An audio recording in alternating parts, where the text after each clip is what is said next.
Hello, Scorpio. Hello, Scorpio. Hello, Scorpio. It's your reading. It's Oh My God Tarot. Okay, I'll stop. Too much, you know?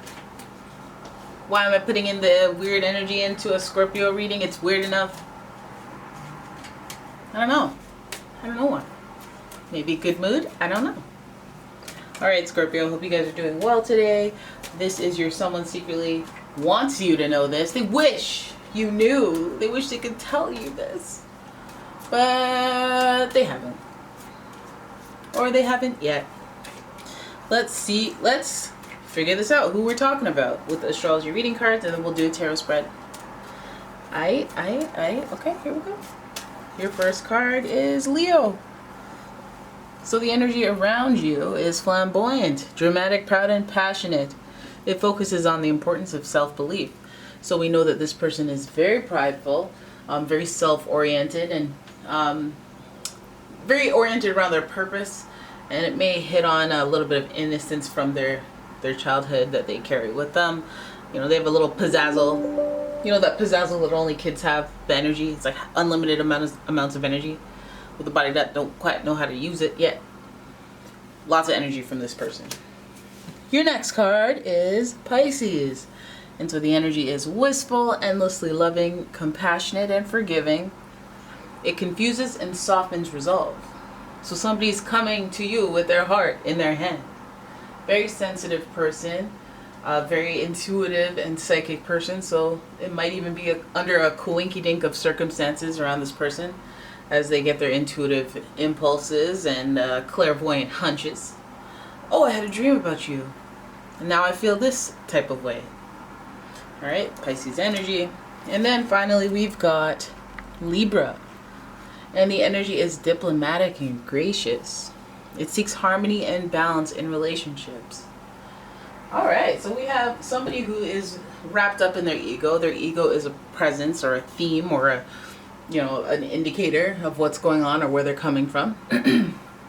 And that might play into the fact that there's been silence or why they can't let you know how they feel. Pisces gives us the sensitivity that kind of lets you know why they can't just be open about how they feel. But Pisces also rules secrets because of Neptune, its association with Neptune. And Libra is about relationships and balance. So this person may be doing this for the best interest of your relationship, to keep balance, whether it's in the workplace or just within the dynamic of your relationship. Now that being said, let's go to the Angel Tarot. Haven't seen these guys in a while. And the Angel Tarot is about to let us know what they want you to know. What they wish you knew. What they wish you knew. Alright, let's have at it. First card. Eight of Pentacles. The focus. The focus of it all. The focus.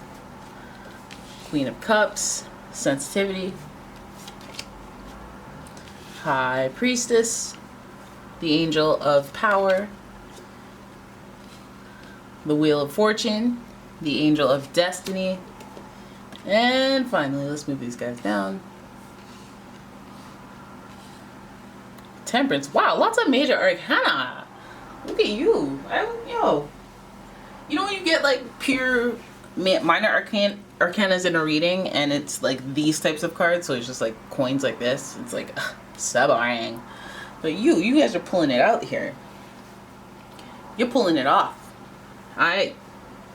So the action behind here is a clear focus that this person is honing in on the situation with you or honing in on you.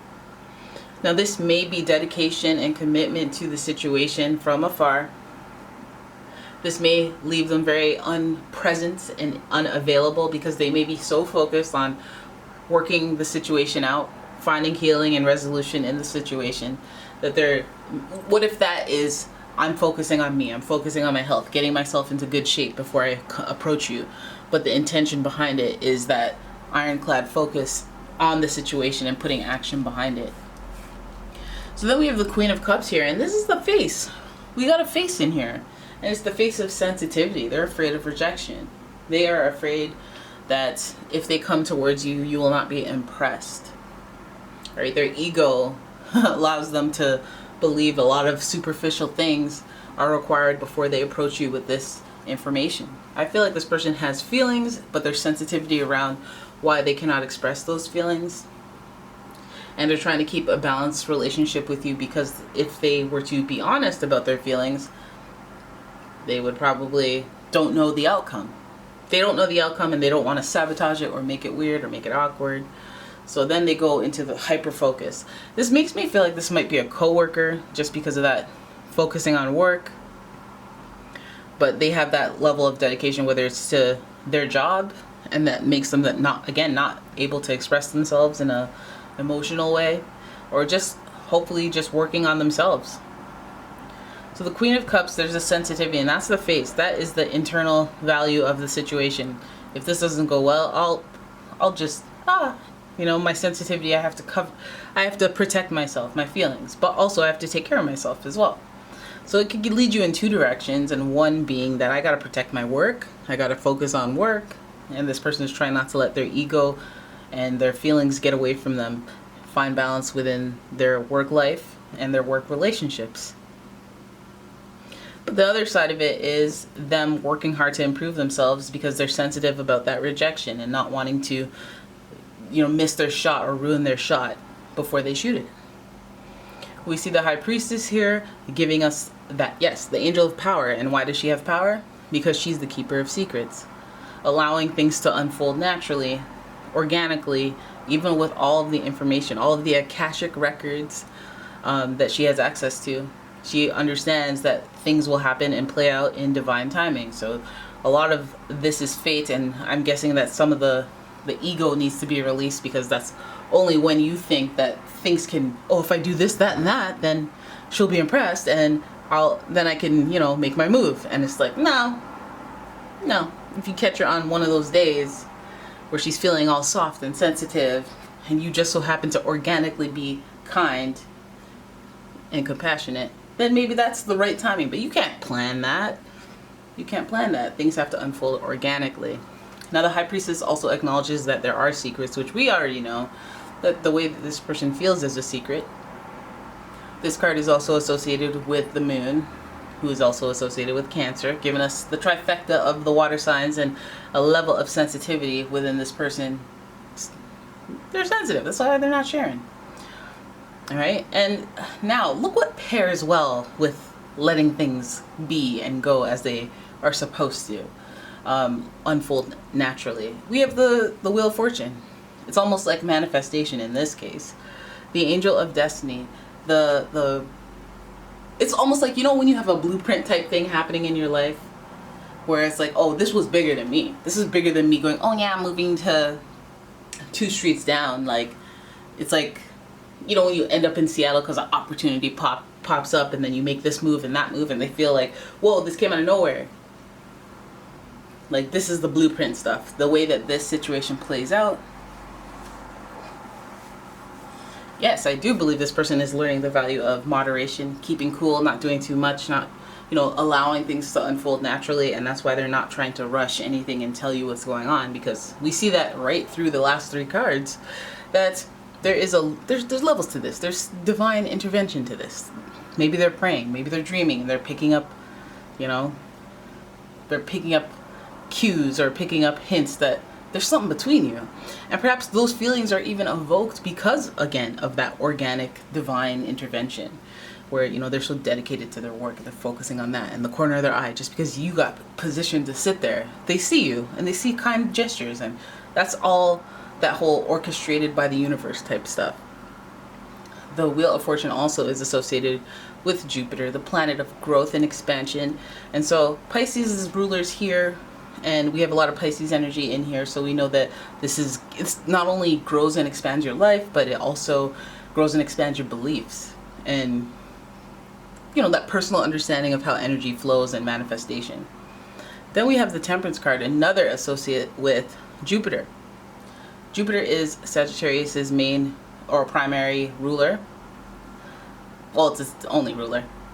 And the Temperance card represents healing and reconciliation. Things coming to some sort of resolve that is peaceful and balanced for both people in the relationship, or all parties involved. Like Libra wanted, like Libra indicated. So we've got Sagittarius energy up the wazoo here, and we've got a person who wants to wait for the right moment, and maybe the right moment will present itself. I'm guessing, you know, if they want to stay ready, be ready by focusing, whether that's on their work or that's on themselves. I feel like there might even be a little bit of like understanding moderation, a lesson on that, not doing too much, just allowing things to flow. And this person may learn a broader and wiser lesson than it would be worth to just be like out with it. Oh, let me tell you how I feel, and then they'll be awkward for the next whatever. Maybe they're like, you know what, let me try to evaluate and assess what you like, and let me see if that's a match, and let me try to put myself first and see if things, instead of just going with my loins and trying to make decisions, you know. And I guess this is another lesson in the ego as well, because the Leo energy is there. So if they're just like, I get everyone that I like, I get everyone that I interact with, I get everyone that I want, and then this is the challenge for them for the first time ever in their history. And so they learn a thing or two about being humble, allowing things to flow, and things that are out of their control, and finding peace and balance in relationships, remaining platonic until there are signs in their actions and their mutual feels. This might be in direct contrast to who they've been. So again, it's a learning thing. All right. So there it is. That's your reading. I hope you guys enjoyed it. If you did, please give the video a thumbs up and subscribe to the channel. Leave a comment, share the video, and if you'd like a personal reading, check out the description for a link to my website, as well as a link to my Etsy shop. And I will see you in the next one. Thanks for watching. Bye.